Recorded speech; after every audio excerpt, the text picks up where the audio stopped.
Star Wars Unlimited, the trading card game that publisher Fantasy Flight Games really wants you to believe they're keeping around forever, is really good. And if you are looking for a relationship, say your on-again, off-again romance with Magic the Gathering is on the rocks right now, or the spark you felt with Lorcana is starting to fade, or you're just single and wanting to experiment with commitment, Star Wars Unlimited is absolutely 100% worth taking on a date, just as long as you're aware that not unlike a dating show contestant, while it may appear at ease with casual romance, really, deep down, it will not be satisfied until it has drawn you into a deeper connection that may quickly get complicated and will always be expensive.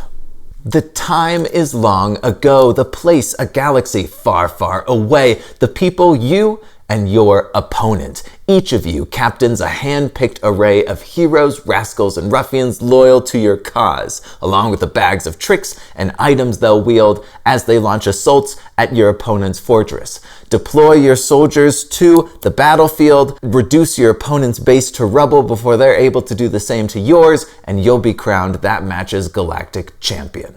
Turning cards sideways, fighting creatures and spells, it's a formula you've seen before. What sets Star Wars Unlimited apart as an extremely different animal in an extremely crowded zoo is the cadence at which this action develops. After you and your opponent have drawn 2 cards and selected one to lay face down as a resource, you'll enter what's called the action phase, where you will go back and forth taking actions. On your turn, you can take one action. That might be to play a card, attack, activate an ability on a card in play, pass, or take the initiative. Now, after you've done one of those things, that is it. Your go is over, and now your opponent gets to do something. You played a soldier? Awesome. Your opponent attacks your soldier and kills him. Then it's back to you, and you trigger the ability on your Darth Vader leader, putting a damage on their base and knocking the soldier out of the fight. Then they take the initiative, you pass, that is the end of the round. Bam, bam! Every time you put something out into the battlefield, before you're able to do something with it, your opponent is able to respond, either nipping your strategy in the bud or hopefully allowing it to pass by because they aren't exactly sure what you're up to. Since it is not possible for you to rattle off cards without worrying about opponent interference like you can do in Hearthstone or Lorcana, you will be constantly analyzing the state of the game as you attempt to decide when you should play vulnerable allies or commit precious resources to an event. The game gives you the opportunity to pass on your turn and still take actions on future turns, and that ability will be critical as you try to time your card placement just right. Your timing decision is complicated further by the dividing of the table into 2 zones,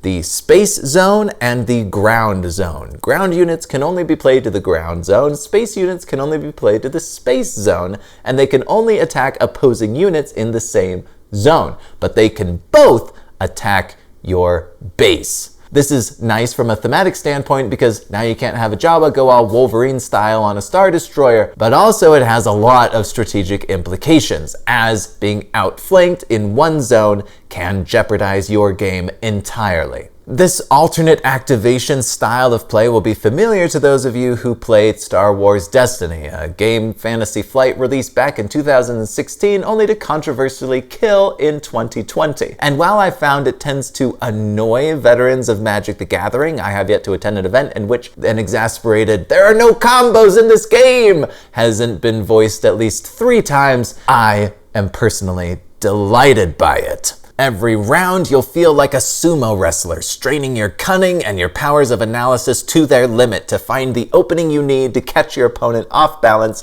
and shove them out of the ring. It's extremely competitive and extremely intense. Contrary to what many have said, combos do in fact exist in Star Wars Unlimited, just not the kinds of combos you can play out in a single turn.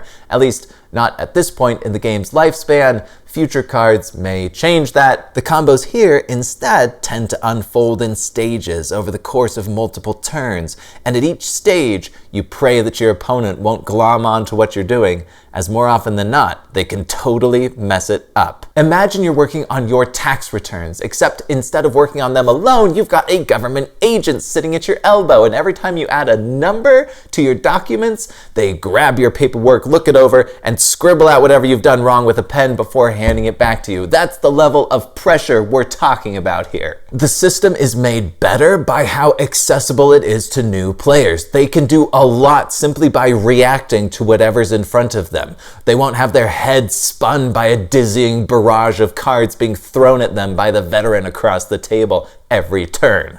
Also, since you're only able to do a single thing on your turn, the tiniest drops of efficiency you're able to drizzle into the joints of your action phase will make tremendous amounts of difference. Take the Snowtrooper Lieutenant, for example, a card that allows you to attack with a unit when they enter play. In any other card game, this would be run-of-the-mill, nondescript kind of stuff, but here it's huge. You're attacking with a card and playing a card. That is twice the amount of stuff you're able to do in a normal turn. At any stage of the game, that's going to make a pretty big difference, unless that's the only unit card you've got down. Since the earliest stages of their promotion campaign for this game, Fantasy Flight has insisted that the common cards in it will be useful, and that might seem like a very obvious sort of statement to make. Why on earth would a company print cards that aren't usable in the game the cards are supposed to be for?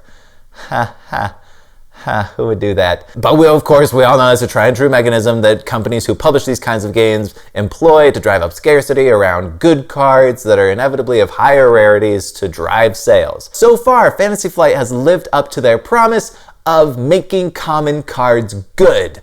If you look at the top performing meta decks for Unlimited, at least right now, you'll see a startling representation of commons and uncommons in each of those deck lists. That's because rares and legendaries tend to be quite good, but they require a bit of deck building to support. Therefore, commons and uncommons will have a place in your deck, even if your deck is a flawlessly bred racehorse destined for competitive play. I attribute their success in this regard to this alternate activation style of play, where small cards can make really big differences. While I like this mechanic on its own, I appreciate the role it plays in realizing that part of the Star Wars Unlimited vision.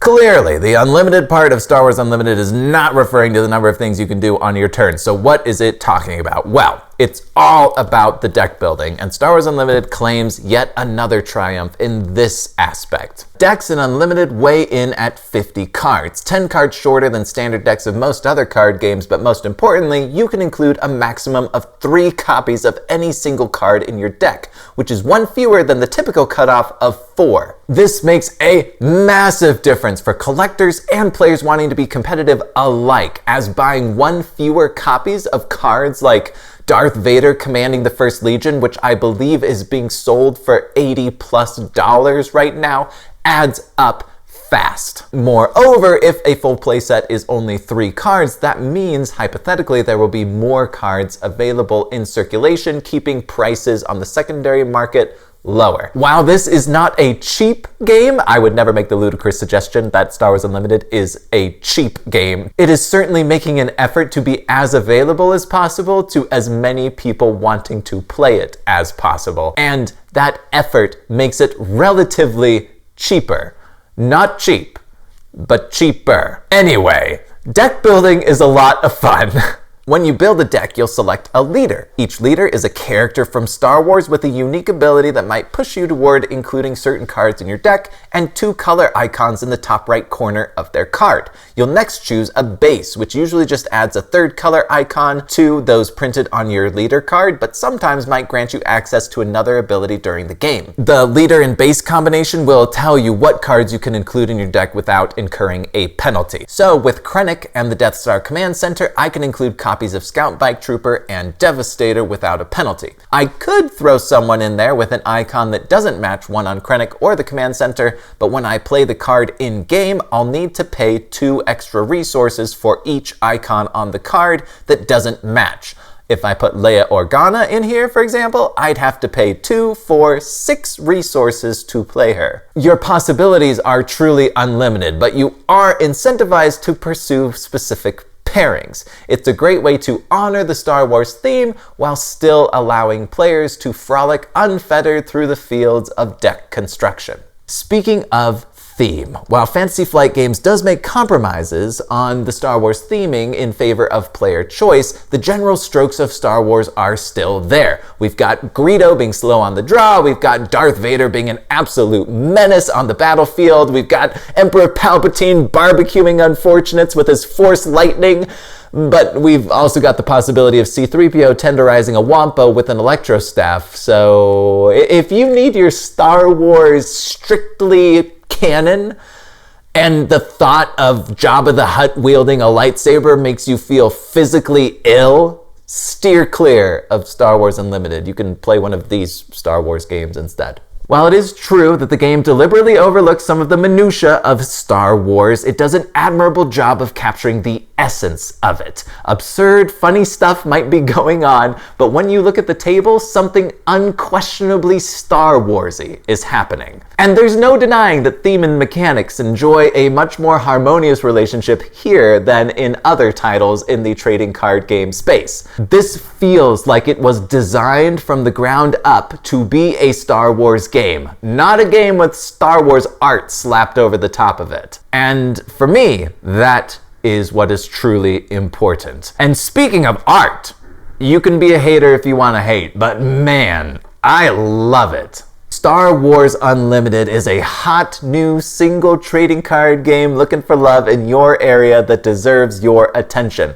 However, it may be one of the best trading card games on the market right now, but a trading card game it still is. It will make demands on your bank account and your calendar that you won't want to ignore, and that will take up space in your life. But if you've got the time and you've got the money, jump in. The blue milk is fine. Thank you so much for watching this review of Star Wars Unlimited by Fantasy Flight Games. I hope you enjoyed it. If you did, share it with your friends, give us a like, subscribe to our channel. We're new here on YouTube and we're looking to grow. Check out another video if you want, that'd be cool, and we'll hope to see you around. Bye!